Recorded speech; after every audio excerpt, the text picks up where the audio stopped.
Ottoman এম্পায়ারদের 100 বছর রাফলি আগে Ottoman এম্পায়ারের পতন হয় এবং সেই সাথে অফিসিয়ালি মুসলমানদের যে আধিপত্য, সেই আধিপত্য পৃথিবীতে অনেকটাই কমে যায়। কিন্তু আমরা যদি অটোমান এম্পায়ারের আগের 100 বছরও দেখি, তখন আমরা দেখবো যে অটোমান এম্পায়ার আসলে নাম কাওয়াস্তে এম্পায়ার ছিল, সেটা অনেক দুর্বল হয়ে গেছিল। সো অলমোস্ট ফর লাস্ট 200 বছর অ্যাটলিস্ট মুসলমানদের অবস্থা বা আধিপত্য বা দাপট সেটা মুসলমানদের নাই। কিন্তু এখন মুসলমানদের আবার এমন একটা সুযোগ তৈরি হয়েছে যে সম্ভাবনাটা আমরা যদি না বুঝি তাহলে সম্ভাবনাটা আমরা ডেফিনেটলি হারাবো। সম্ভাবনাটা কি দেখেন, আমাদের গত 300 বছরের সবচেয়ে বড় পেইন পয়েন্ট বা স্ট্রাগল বা আমি যদি বলি প্রতিপক্ষ, সেটা ছিল হচ্ছে কি ইউরোপিয়ানরা। এবং ইউরোপিয়ানরা একদিকে আফ্রিকা, আরেকদিকে মিডল ইস্ট, আরেকদিকে ডেফিনেটলি ইন্ডিয়া, পাকিস্তান, বাংলাদেশ, এই পুরা রিজনটা মানে সারা পৃথিবীতে যত জায়গায় যত কি বলবো সফল কি বলবো দেশ প্রতিষ্ঠান অথবা পাওয়ার যেখানে পাওয়া গেছে সেখানে তাদের স্বার্থ এসে তারা সেটাকে কখনো স্লেভারি স্ট্যাবলিশ করছে, কখনো লুট করা শুরু করছে,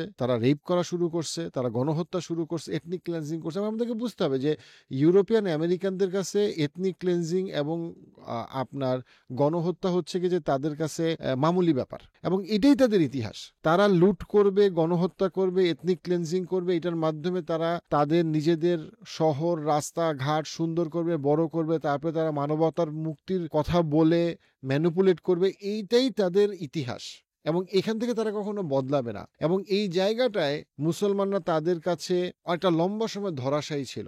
আফ্রিকা ধরাশায়ী ছিল, মিডল ইস্ট ধরাশায়ী ছিল।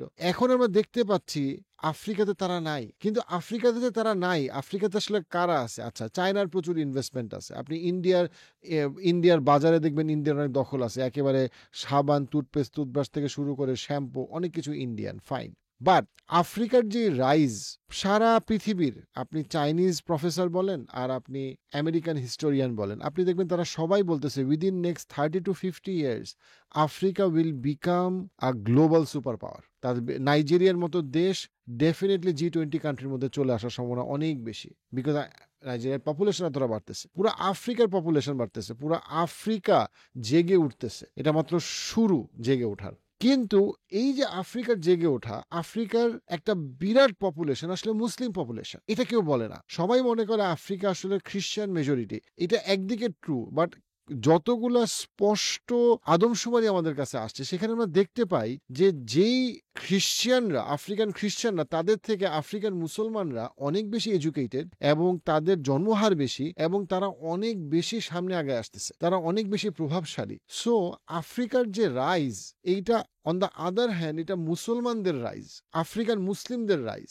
এবং আফ্রিকান যে খ্রিস্টানরা মানে তারা আসলে ধর্মহারা এবং তারা বিচ্ছিন্ন, তারা সংখ্যায় বেশি এখনো, কিন্তু এই সংখ্যায় বেশিটা সামনের 30 থেকে 40 বছর থাকবে এটা মনে করার কোনো কারণ নাই। অন টপ অফ ইট আমরা যদি মিডল ইস্টের দিকে তাকাই, পার্টিকুলারলি সিরিয়ার যে পরিবর্তনটা, বাশার আল আসাদ থেকে তার পরবর্তী সময়ের যে পরিবর্তনটা আমরা দেখতেছি, যেখানে কাতার এবং সৌদি আরব, টার্কি, সবাই, রাশিয়া এবং আমেরিকা সবাইকে জোটবদ্ধ হয়ে কিভাবে মিডল ইস্টার্ন কান্ট্রিগুলা আসলে রাশিয়া এবং আর আমেরিকার প্রভাব বলয়ের বাইরে গিয়ে নিজেদের ফান্ডে সিরিয়াকে রিফান্ড করার চেষ্টা করতেছে, সরকারি অফিসের বেতন থেকে শুরু করে।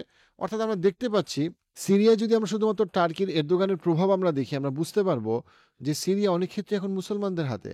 প্যালেস্টাইনে ইসরায়েলের ন্যারেটিভের পতন আবার দেখায় যে ইসরায়েল ইভেনচুয়ালি, এটা প্রমাণিত সত্য যে ইসরায়েল ইভেনচুয়ালি আসলে মুসলমানদের সাথে অ্যাডজাস্ট করতে বাধ্য হবে, অ্যাডজাস্ট করতে চাবে না, অ্যাডজাস্ট করতে সে বাধ্য হবে এবং প্যালেস্টাইন রাষ্ট্র প্রতিষ্ঠিত হবে। এখন সেটা কি 6 মাস লাগবে নাকি 6 বছর লাগবে সেটা বলা মুশকিল, বাট সেদিকে জিনিসটা যাচ্ছে। অর্থাৎ পুরো মিডল ইস্টে আরেকটা খুবই গুরুত্বপূর্ণ বিষয় যেটা আমরা খেয়াল করি না। আমরা যদি 1960 সালের সাথে 2025 সালে আমরা যদি কাতার, সৌদি আরব এবং ইউএই এই তিনটা দেশকে যদি আমরা কম্পেয়ার করি, তাহলে আমরা ক্লিয়ারলি দেখব যে এই মাত্র লেস দেন 80 বছরের কম সময় এগুলা পৃথিবীর সবচেয়ে রিচেস্ট সিটি ডেভেলপ করছে। এখন আপনি এই দেশগুলোর অনেক কিছু পছন্দ করতে পারেন, অপছন্দ করতে, সেটা ইম্পর্টেন্ট না। ইম্পর্টেন্ট হইল 1960s আপনি যদি এই দেশগুলোকে দিতেন, আপনি দিতেন এই দেশগুলোর অর্থনীতি বলে কিছুই নাই, ভাঙাচুরা অবস্থা। সেই তুলনায় এখন এই দেশগুলো, প্রত্যেকটা দেশ, সেটা আমরা জেদ্দার কথা বলি, জেদ্দা শহরের কথা বলি, আমরা ইউএই দুবাইয়ের কথা বলি, অথবা আমরা কাতারের কথা বলি, তারা এখন ইকোনমিক হাব হয়ে গেছে। মানুষ তারা কিন্তু ইকোনমির হাব ছিল না, এবং এটা বেশি দিন হয় নাই যে তার ইকোনমির হাব হয়েছে।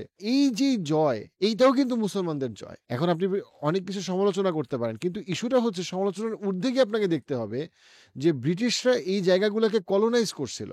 এই জায়গাগুলোতে বেশিরভাগ মুসলমান একেবারে অশিক্ষিত ছিল, এবং পৃথিবীর রাজনীতিতে এই শহরগুলা অবাঞ্ছিত ছিল। কেউ এটাই কেয়ার করতো না। এখন তারা কেয়ার করতে বাধ্য যে সৌদি আরব, কাতার এবং ইউএই কি মনে করে। They have become a power house, এবং এই প্রত্যেকটা দেশের একটা করে ফান্ড আছে, সভারেন ফান্ড আছে, তাদের একটা স্বাধীন ফান্ড আছে। তারা আইএমএফ মুক্ত, তারা আমেরিকা এবং ইউরোপের অনেক রকম কলোনাইজেশন ইনস্ট্রুমেন্ট থেকে তারা মুক্ত। আপনি 1960 সালের সাথে তুলনা করলে আপনি এখন ইউএই, কাতার এবং সৌদি আরবকে আপনি চিনতেই পারবেন না। আমেরিকার বেশিরভাগ শহর, ইউরোপের বেশিরভাগ শহর কাতারের মতো ডেভেলপ না, দুবাইয়ের মতো ডেভেলপ না, অ্যাবসলিউটলি না। সো সেই জায়গাটাতে রাস্তাঘাট, ইনফ্রাস্ট্রাকচার থেকে শুরু করে এই যে উঠে আসা, এটাও মুসলমানদের উঠে আসা। আবার আমরা যদি দেখি যে আমরা বাংলাদেশকে নিয়ে অনেক হাসাহাসি করি, কিন্তু আপনি খেয়াল করেন যে বাংলাদেশ 1980 সালে কোথায় ছিল অ্যান্ড 2025 সালে কোথায় আছে। বাংলাদেশ অনেকটা আগায় গেছে, অনেকটা আগায় গেছে। এটা আমরা অনেক সময় এটাকে আমরা খেয়াল করি না। আপনি বাংলাদেশের জিডিপি কত ছিল, এখন কোথায় আছে? শিক্ষার হার কোথায় ছিল, কোথায় আছে? বাংলাদেশের ইনফ্রাস্ট্রাকচার কোথায় ছিল, কোথায় আছে? এগুলো আমরা খেয়াল করি না। অনেক সমালোচনার মধ্যে আমরা ভুলেই যাই যে আমরা কতটা ইমপ্রুভ করছি, কত দিক থেকে। শুধু কি বাংলাদেশ ইমপ্রুভ করছে? না, বাংলাদেশের মুসলমান, ইন্ডিয়ার মুসলমান, পাকিস্তানের মুসলমান, এই টোটাল বেল্টে, আফগানিস্তান সহ এই টোটাল বেল্টে যে 60 কোটি মুসলমান, এই 60 কোটি মুসলমানের আপনি যদি 1980s এর সাথে যদি 2025 কম্পেয়ার করেন, আপনি দেখবেন এদের ইকোনমি, এদের কালেকটিভ ইন্টারেস্ট, এদের সভারেন্টি অনেক কিছু ইমপ্রুভ করছে, সিগনিফিকেন্টলি ইমপ্রুভ করছে। হ্যাঁ, অনেক সমালোচনার জায়গা আছে, সমালোচনার জায়গা থাকবেই, কিন্তু মুসলমানদের অনেক ইমপ্রুভমেন্ট হয়েছে। আপনি মালয়েশিয়া দেখেন, মালয়েশিয়া 1980 সালে কোথায় ছিল, 2025 সালে কোথায় আছে। আপনি দেখবেন মালয়েশিয়ার মুসলমানদের অনেক ইমপ্রুভ হয়েছে, আর্থ সামাজিক, এডুকেশন, হেলথ কেয়ারে অনেক ইমপ্রুভ হয়েছে। Look at Turkey. টার্কির মিলিটারি এখন ইউরোপের সবচেয়ে পাওয়ারফুল মিলিটারির একটা। এটা অনেকে বলেই ফেলে যে টার্কি এখন ইউরোপের সবচেয়ে বড় মিলিটারি পাওয়ার। অ্যাটলিস্ট টার্কি ইউরোপের এখন সবচেয়ে বড় স্ট্র্যাটেজিক পাওয়ারের একটা, কোনো সন্দেহ নাই। হ্যাঁ, আপনি খালি বলতে পারেন যে লিরা তো অধপতন হয়েছে। লিরার অধপতন টার্কির একমাত্র সূচক না। আপনার টার্কি মিলিটারিলি এবং জিওপলিটিক্যালি তারা স্ট্র্যাটেজিক্যালি তারা কতটা আগায় গেছে, সেটা আপনি 1980 থেকে শুরু করে কোথায় আগায় গেছে, অনেকটা আগায় গেছে। আপনি আপনার আম্মার জেনারেশনে জিজ্ঞেস করেন, আপনি আপনার আব্বাকে জিজ্ঞেস করেন, যারা 1980 সালের আগে জন্মগ্রহণ করছে, এবং তাদেরকে জিজ্ঞেস করেন তো ঢাকা ইউনিভার্সিটিতে ওই সময় অথবা জাহাঙ্গীরনগরে ওই সময় ইসলামের চর্চা কেমন ছিল, মসজিদে ইতিকাফে কয়জন বসতো। তার সাথে আপনি যদি 2025 সালের বাংলাদেশে কম্পেয়ার করেন, আপনি দেখবেন ইতিকাফে প্রচুর তরুণরা যায়, তারাবিতে প্রচুর তরুণরা তারাবি পড়তেছে সারা মাস। এটা বাংলাদেশের আজকে থেকে 50 বছর আগে বাংলাদেশের চিত্র এটা ছিল না। বাংলাদেশের তরুণ সমাজের মধ্যে ইসলামের ব্যাপারে এত আগ্রহ ছিল না তরুণদের মধ্যে। বাস্তবতা। আপনি আপনার চাচাদেরকে জিজ্ঞেস করেন, আমি জিজ্ঞেস করছি, অনেককে জিজ্ঞেস করছি, বাংলাদেশে 50 বছর আগে ইসলামের ব্যাপারে এত আগ্রহ তরুণদের ছিল না। এটা এখন আছে, এবং এটা শুধু বাংলাদেশের ক্ষেত্রে সত্যি না, এটা ইন্ডিয়ান মুসলমানদের ক্ষেত্রে সত্যি, এটা পাকিস্তানের মুসলমানদের ক্ষেত্রে সত্যি, এটা মালয়েশিয়ার মুসলমানদের ক্ষেত্রে সত্যি।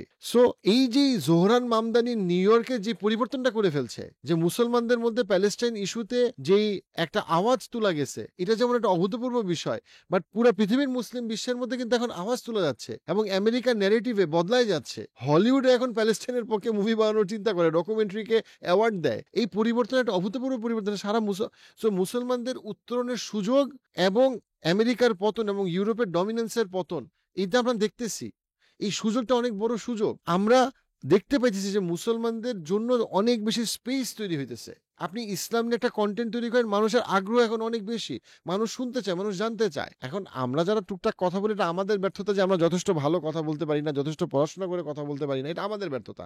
বাট মানুষের যে আগ্রহ ইসলামের ব্যাপারে, এটা খুবই জেনুইন। এটা আপনি যে কোনো ভাষাই বলেন, আপনি উর্দুতেও সত্যি, হিন্দিতেও সত্যি, আপনি যে ভাষায় আপনি বলেন, ইসলামের ব্যাপারে মানুষের আগ্রহ এখন অনেক বেশি। এবং মেইন যে ইসলামের, আমি যদি বলি যে বাধাগ্রস্ত করছে যে ইউরোপ আমেরিকানরা, যারা আফ্রিকায় কলোনাইজ করছে, তারা এখন অনেক বেশি তাদের জায়গায় আটকায় আছে বা আটকাতে বাধ্য হয়েছে। এটা হচ্ছে 1 নম্বর সম্ভাবনার জায়গা, যেটা মুসলমানদেরকে বুঝতে হবে। 2 নম্বর যেটা, সেটা হচ্ছে যে মুসলমানদেরকে বুঝতে হবে যে ফাইন্যান্স যদি আমরা কন্ট্রোল করতে না পারি নিজেদের ফাইন্যান্স, যদি আমরা ইন্ডিপেন্ডেন্ট হইতে না পারি, তাহলে কোনোদিন আমরা আসলে দাঁড়াইতে পারবো না। এটা একটা খুবই সিম্পল এক্সাম্পল হচ্ছে সুদান। আপনি যদি খেয়াল করেন, সুদান একটা সময় আফ্রিকা সবচেয়ে ধনী দেশগুলোর একটা ছিল, এবং তারপরে সুদানের মধ্যে স্লেভারি, কলোনাইজেশন, এবং সবচেয়ে বড় কথা লাস্টে যেটা হয়েছে সেটা হচ্ছে আইএমএফ এর লোন। আইএমএফ এর লোন সুদানকে ধ্বংস করে দিছে, সুদানের ইকোনমিকে ধ্বংস করে দিছে।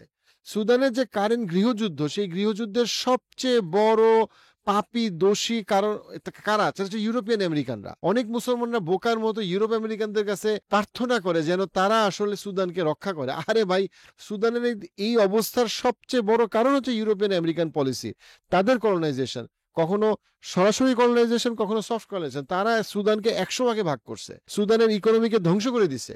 তারা এইটাকে ডেট ট্র্যাপের মধ্যে ফেলে সুদানকে আইএমএফ এর যে বিশাল লোন ধরাই দিছে, সেই লোনের কারণে সুদানের ইকোনমি কোলাপস করছে। যখন ইকোনমি কোলাপস করছে, তখন গৃহযুদ্ধ শুরু হয়েছে, এবং ওই গৃহযুদ্ধ এত ভাগে ভেঙে গেছে যে সেটা এখন রিজলভ করা কঠিন হয়ে গেছে। কিন্তু এই জিনিসটা সুদানের আলোচনায় মুসলমানরা খেয়াল করে না, যে সুদান এই অবস্থায় এই গৃহযুদ্ধে আসার পিছনের কারণটা কি, গত 50, 100, 200, 300 বছরের ইতিহাসটা কি। তখন আপনি সরাসরি দেখবেন যে সুদানকে 10 ভাগে ভাগ করছে, যা সেটাকে কলোনাইজ করার জন্য, এক্সপ্লয়েট করার জন্য। এটা কারা করছে? ওই রোমানরা করছে। এই ভিডিও ক্লিপসগুলো যদি আপনি মিস করতে না চান, পার্সপেক্টিভ ক্লিপসে সাবস্ক্রাইব করুন।